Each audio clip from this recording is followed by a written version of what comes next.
Habari, ni Leticia Mahenge, mshauri wa mambo ya afya, chakula, pamoja na dawa. Leo tutaenda kuongelea mada yetu ya kwanza inayohusu matumizi ya dawa na usalama. Tukijikita kwenye mambo makuu matano ya usalama wa dawa. Tukianza na episode ya kwanza inayosema fuata muda pamoja na dozi. Nini maana ya dozi? Kiwango cha dawa ambacho mgonjwa anatakiwa kunywa au kutumia.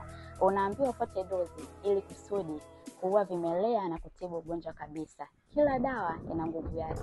Unapoambiwa kunywa hii dawa mara 3, ina maana ina nguvu ndogo zaidi ya ile dawa ambayo unaambiwa utumie kidonge kimoja mara moja.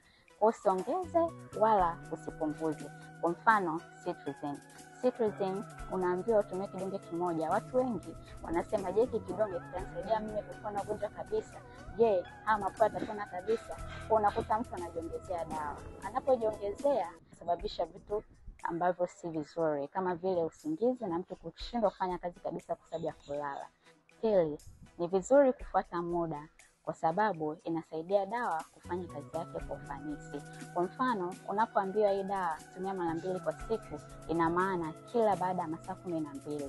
Kwa maana hiyo dawa nguvu yake itaisha baada ya masaa 12. Unapokunywa hiyo dawa, ina maana inasaidia zaidi kuua ugonjwa ama kutibu kabisa. Lakini unapojiongezea muda, labda masaa 2 au 3 zaidi mbele, inakuwa ngumu kwa ugonjwa kupona vizuri.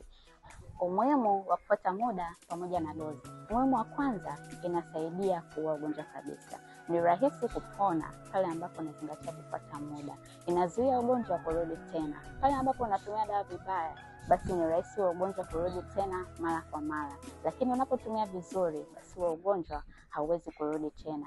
Inalinda mwili dhidi ya madhara ya dawa. Madhara yatokanayo na dawa kama vile kichefuchefu, kizunguzungu ama madhara makubwa zaidi pale ambapo umetumia dawa zaidi au umetumia vibaya yanaweza kutokea. Unapotumia dawa yako vizuri, basi ni rahisi kuepukana na hayo madhara. Inasaidia kuzuia usugu wa dawa. Usugu utokanao na dawa pale ambapo unatumia dawa unaacha, unatumia dawa unaacha, basi ni rahisi kutengeneza usugu na kushindwa kutibu ugonjwa. Lakini unapotumia dawa yako vizuri, basi huo usugu hauwezi kutokea. Jambo la mwisho, usiongeze wala usipunguze dawa bila ushauri wa daktari. Karibu katika episode inayofuata ambapo tutaongelea usiache dawa mapema.